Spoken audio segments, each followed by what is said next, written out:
This video is brought to you by the Army Painter.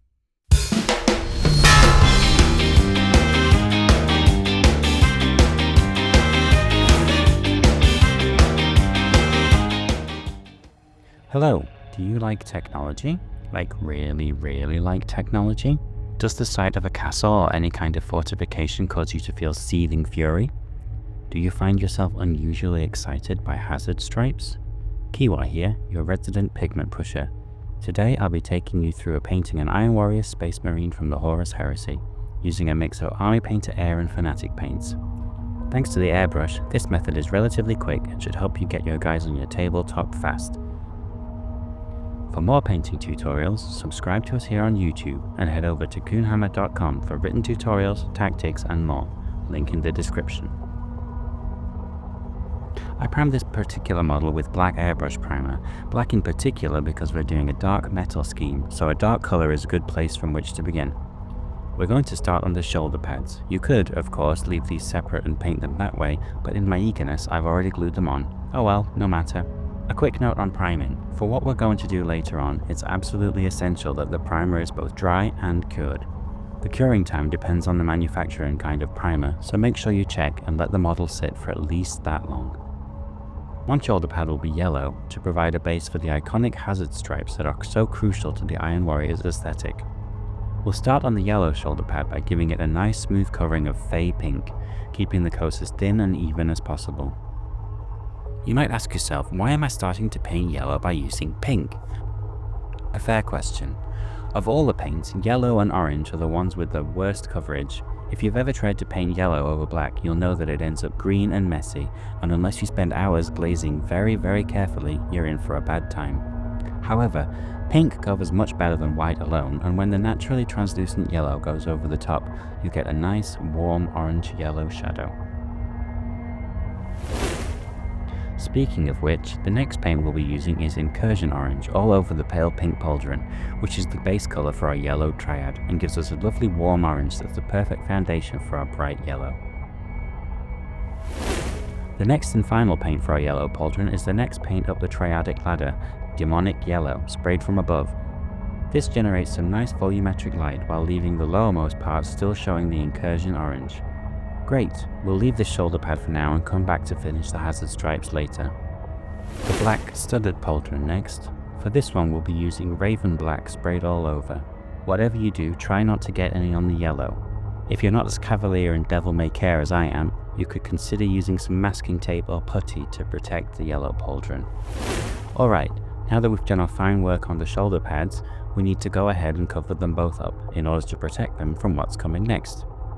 To do that, we'll use some masking tape. You can use masking putty instead if you prefer, but I am apparently a masochist who would rather fumble with masking tape for ages.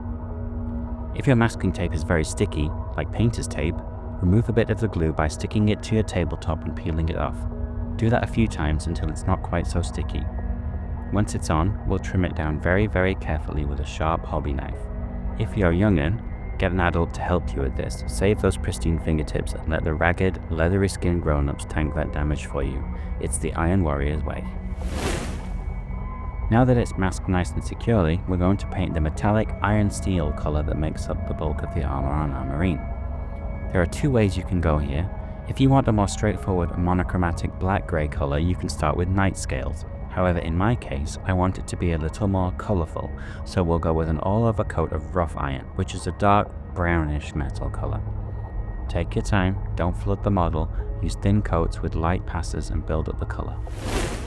After that's done and dry, it's time for our main colour, gunmetal.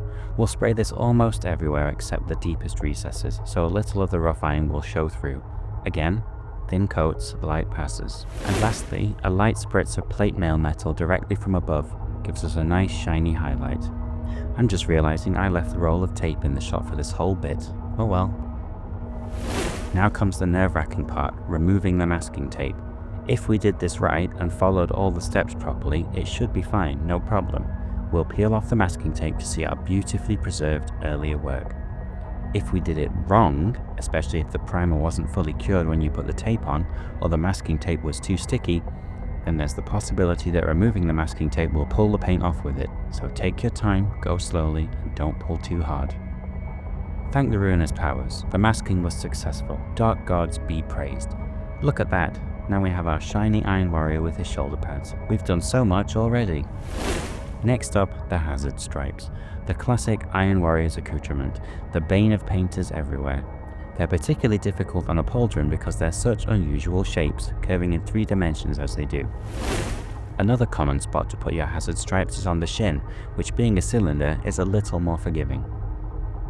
As a general rule, painting straight diagonal lines onto curved surfaces will tend to cause pain in your own curved surface. Even so, use some matte black and paint the straightest diagonal line you can manage from one corner to another. Use a thin brush with a fine tip to make sure you don't blob paint where it's not supposed to go. When it comes to painting straight lines, try and keep your motion as smooth and quick as possible. When you slow down, you're more prone to wobbling and making uneven, jittery lines. Be as neat as possible, but if you struggle, don't worry, we can always tidy up later, but given the gradient on the yellow, it will be a bit of a pain. Once you've got one black line painted, you can very carefully widen it until it matches your desired thickness. Then just repeat the process at regular intervals until you're happy with it. Painting straight lines on a curved surface like this will inevitably lead to some kind of spiraling, so don't worry if it looks a little weird from the angle you're looking. Just make sure it's straight when you look at the pad face on. Paint the bolter casing with matte black, your typical gun casing colour for everything not made of wood. We'll use this colour for the leathers too. Keeping the scheme simple helps to keep it unified and coherent across the many models you'll need to paint. Using the flexible triad system, we'll use some deep grey to paint the soft joints of the armour. This might look a little light now, but we'll darken it down later with some washes, so don't worry. Paint the various belts and what have you with matte black. And now we return to the scene of the crime. With a very thin brush and an iron resolve, tidy up your Hazard Stripes using a mix of thin demonic yellow and incursion orange. Next, with a bit of pure red, we're going to paint the lenses of the helmet visor. Red is a typical colour for Iron Warriors lenses and keeps our scheme balanced around the centre of orange, red and yellow. Don't worry if you get a little on the metal of the helmet, you can always clean it up with some gunmetal. It's often easier to paint around something than it is to put a neat dot inside of something, so bear that in mind.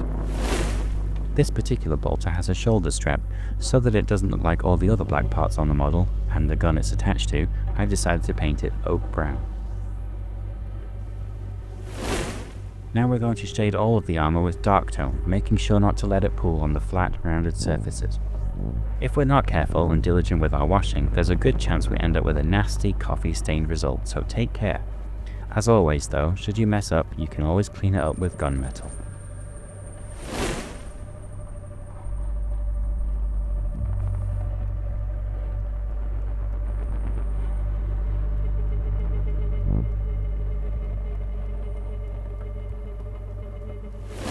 The Iron Warriors are renowned for their ferocity and efficiency when prosecuting sieges. Their gear is definitely not going to remain pristine for very long after deployment. Using a plucked piece of soft foam or sponge and oak brown, create random chips and damage on the non-metallic parts. Make sure to dry most of the paint off the sponge before you do this in order to avoid depositing a large blob of paint in one spot. This tip is particularly useful for covering up any parts you messed up on your Hazard Stripes. To really sell the illusion of chipped and scraped paint revealing bare metal below, paint some small silver dots using plate mail metal inside the brown areas. And while you're at it, using gunmetal and plate mail metal, neaten up any of the metal areas that went awry during the washing step, and also paint the studs on the pauldron. What are those studs for anyway? To make them look like Daleks? Answers on a postcard or in the comments. The eyes got sort of darkened and washed away, so let's go back over them with some pure red. And once we've tidied them up, let's add a highlight with some lava orange towards the front of each lens. Using the flexible triad system, we'll take a little ash grey and use that to paint fine edge highlights on the black pauldron, the gun and any of the other black parts. Don't forget the Hazard Stripes. If you fancy it, you can also use iced yellow to highlight the yellow stripes. Highlight the leather strap on the bolter with some fur brown. I used a little strong tone to shade it and add a little definition while I was at it. Using shining silver, add some fine edge highlight to the metal armour.